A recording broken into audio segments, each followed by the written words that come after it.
if you want to really see something that's said, take a look at what happened.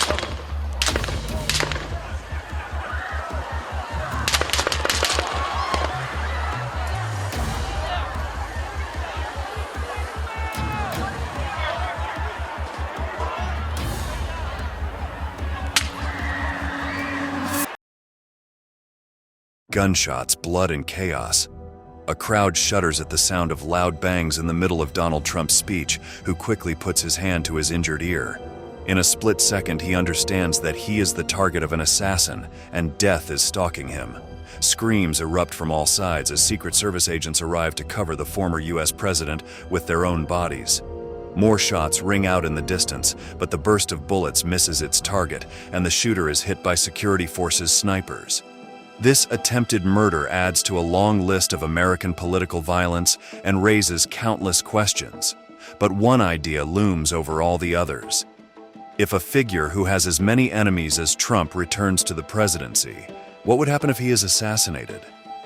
There is no doubt that the highest authority in Washington represents one of the most important people on the entire planet. For that reason, in this new video from Military Force, we are going to go over the hypothetical scenario where a re-elected Donald Trump becomes a new victim of hatred, causing a breakdown in the political and economic structure of the planet.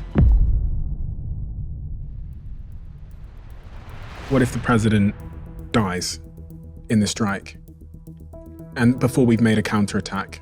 Which is something that Stratcom thinks about, and it's certainly why I have that in the scenario. Because if the president is the only one that can order a counterattack, that can launch nuclear weapons, what if he dies? The concern of Stratcom, the United States Strategic Command, is the starting point for our path that aims to analyze this hypothetical global scenario. And it begins with the attack suffered by Donald Trump on July 13, 2024, in Butler, Pennsylvania. It all happened while he was giving a speech as part of his electoral campaign to return to the presidency of the United States, and it showed that destiny can change from one second to the next, regardless of whether it is one of the most influential people in the world. In fact, beyond the rigorous security that accompanies the former president, a man was able to enter the premises with an AR-15 rifle and climb onto the roof of a warehouse a few meters from the stage, ready to shoot at the right moment. The plan had begun long before, when the news broke that Donald Trump would visit that small town. It was the biggest show in years due to the importance of this figure who generates both support and hatred in American politics. The crowd flocked to a fairgrounds filled with red, white, and blue flags and campaign signs. Local police mingled with people on the other side of the event's security fences, while Secret Service agents and state officials worked the perimeter to try to keep the environment as controlled as possible.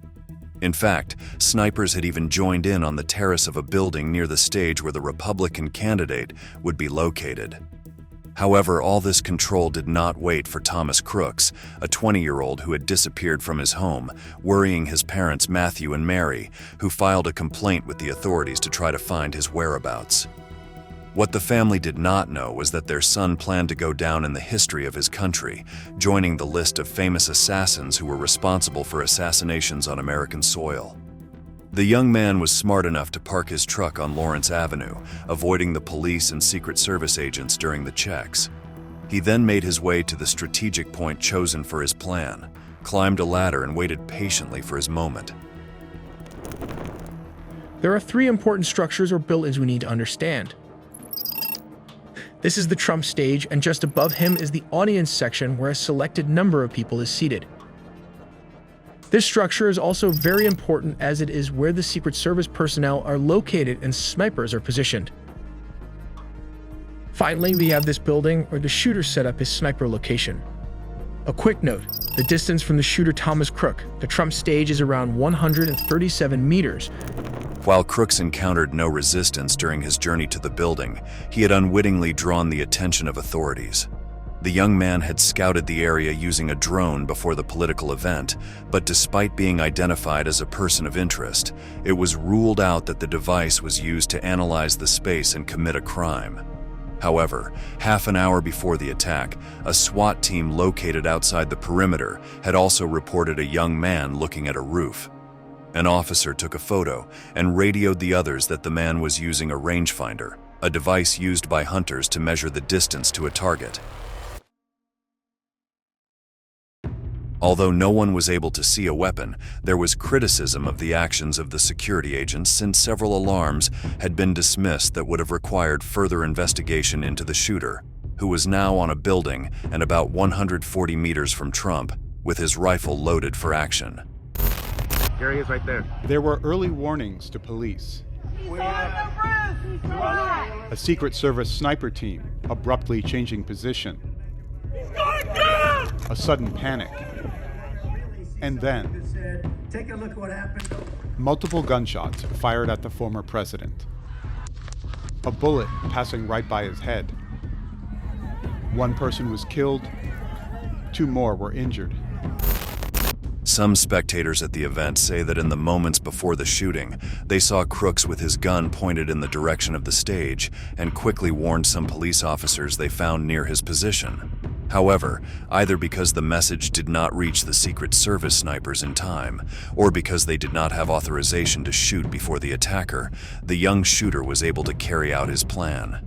In any case, it did not go as he expected. The sound of the first shot took the entire crowd by surprise, while a shaken Donald Trump definitely felt the second detonation. He grabbed his ear where he was wounded and threw himself to the ground, where Secret Service personnel quickly fell on him to cover him. More bangs followed, while people also crouched in their seats, knowing that there was nowhere to go. The bleachers set up in an open field did not allow for any places to take shelter. Chaos dominated the scene. Video analysis shows the first bullet hitting the bleachers to the right of the stage. Trump is hit. Secret Service agents swarm him. Seconds later, a rifle shot is heard by the building. The gunman is shot. We can see the guy there. According to reports that later emerged, Crooks was targeted by snipers 11 seconds after their first shot, and 15 seconds later, officers reported that they had successfully defused the threat. The young man was dead. When the former president's security personnel confirmed that the shooter was down, they lifted Trump out of the area and took him to safety. Until then, people present at the event had no idea if the candidate was alive or what kind of injuries he had suffered. Already recovered and surrounded by members of the Secret Service, the former president raised his arm to rally the crowd, shocked by what had just happened, but eager to show that he would continue on. There is no doubt that euphoria dominated him, and he was probably not yet aware of how close death had come to him. A more in-depth analysis carried out after the attack showed that Donald Trump had practically escaped by a miracle. Here we can see exactly how it happened. From the top angle, this is what it looks like when replaying how the bullet missed Mr. Trump as he moved his head at the last millisecond. Interestingly, this bullet would have hit the former president if his head had been turned towards the audience as shown here in this visualization. "I'm supposed to be dead," Trump said after the terrible attack, and the US media quickly began to talk about what that would entail. Experts warned that the country was one step away from civil war, and they avoided the voices that claimed that this was an exaggeration, claiming that the mood, hatred, and fury that reigns in the US territory could provoke terrible confrontations. In fact, they assured that the rift between ideologies in the population is taken to such a high level that it revives the popular memory of past catastrophes. The reference is far from being the conflict of the 1860s when the North and the South had different governments and armies of thousands of people who were willing to fight for the supremacy of their ideology. This civil war would be different and would lead to more recent times, where political unrest led to assassinations such as that of presidential candidate Robert Kennedy and activist Martin Luther King Jr., both committed in 1968. The uprising caused by the latter case also led to another 43 deaths, more than 3,500 injuries, and 27,000 people arrested. This is precisely the climate that would be expected on a day when a figure of the stature of Donald Trump was the victim of a murder. His followers would demand that those responsible be found, and not only the one who pulled the trigger, but those who failed in security matters. something that would give rise to another crucial aspect: conspiracies. Although in this case the assassination attempt did not succeed, there were also voices that pointed in this direction. While some people claim that the shooting could have been organized by the former president himself to gain support, others say that his protection was deliberately reduced to put him at risk. There were even speculations about signs that it was an inside job by the political power, justifying it by the facilities that Thomas Crooks found to get close to his target. In the midst of the fierce confrontation between the Republican and Democratic parties, which at the time of the attack was represented by the figure of Joe Biden, it was even said that the current president himself was the one who sent the order. In any case, Trump dismissed all these conspiracy theories and valued the supportive messages that came from all sides after his near-death experience. Let me begin this evening by expressing my gratitude to the American people for your outpouring of love and support following the assassination attempt at my rally on Saturday.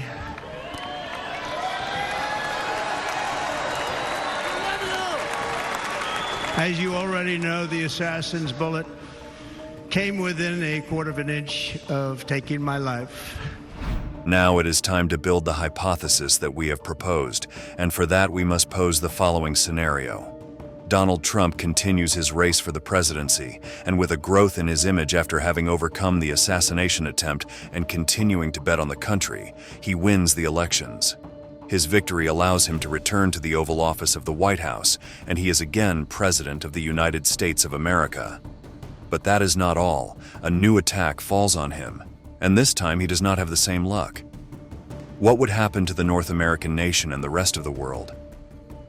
The quick answer is that there would be an enormous commotion, difficult to imagine in terms of magnitude, but with the certainty that it would have a global reach immediately through the media.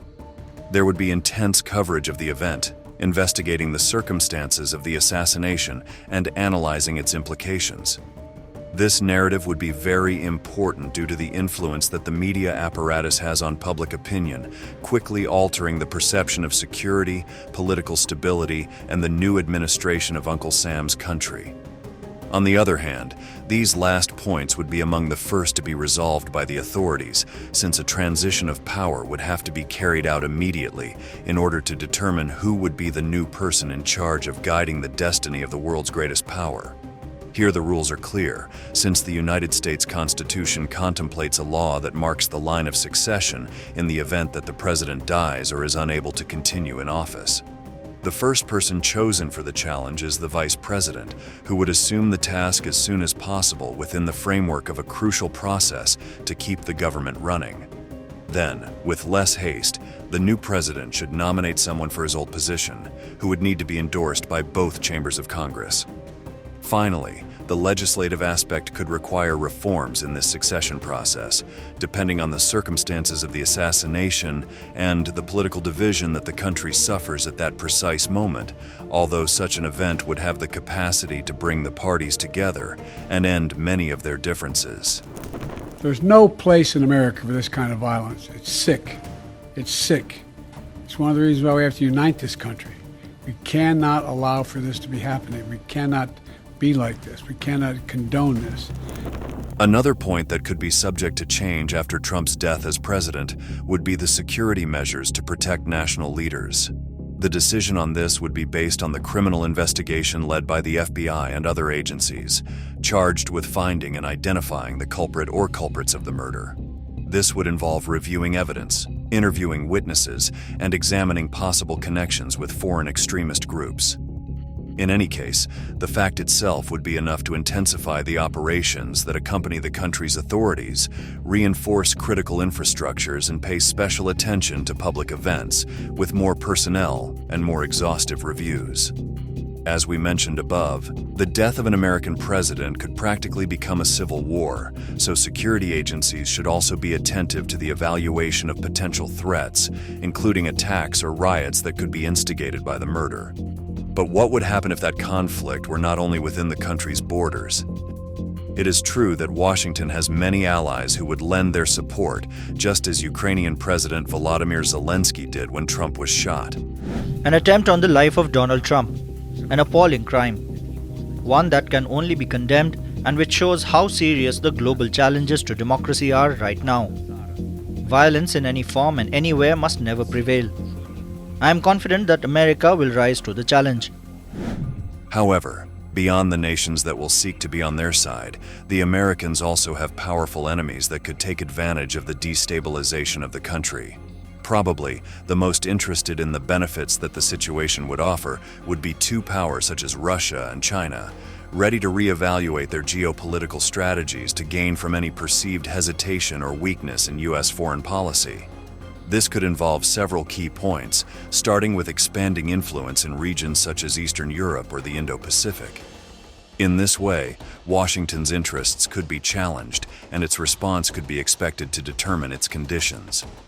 If the U.S. government carries out an unstable or slow transition, both Moscow and Beijing would take advantage to launch propaganda campaigns promoting the idea that the United States is in decline, so that the country loses international confidence. By distancing it from its allies, it would be the moment to strike the big blow.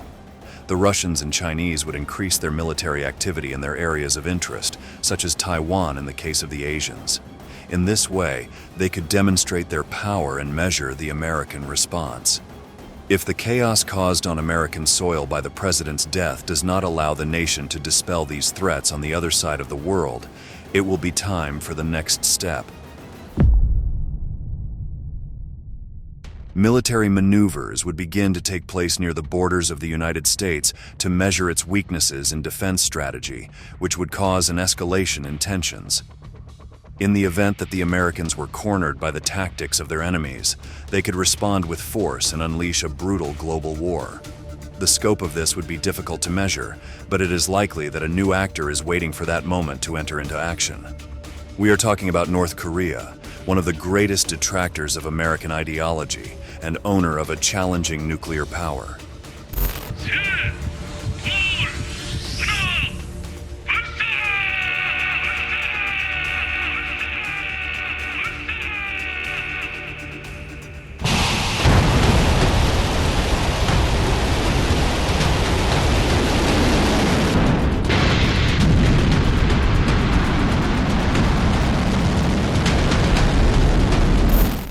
There is no doubt that the North Koreans have consistently defied the rules by testing these missiles without informing neighboring countries or the international community, as the regulations state, and that makes them a volatile threat, almost impossible to foresee. However, a nuclear attack would be a declaration of death on a large scale. Although the United States could be shocked by everything that would happen with the death of Donald Trump as president, it still has in its possession one of the most incredible arsenals on Earth, and its use could end any rival. Approaching the end, we can highlight that many other scenarios could arise in the face of the assassination of the American president. Perhaps the confrontation would not take place precisely with weapons, but Russia and China would seek to gain greater influence in international organizations such as the UN, the IMF, or the World Bank, trying to shape policies and decisions in favor of their interests.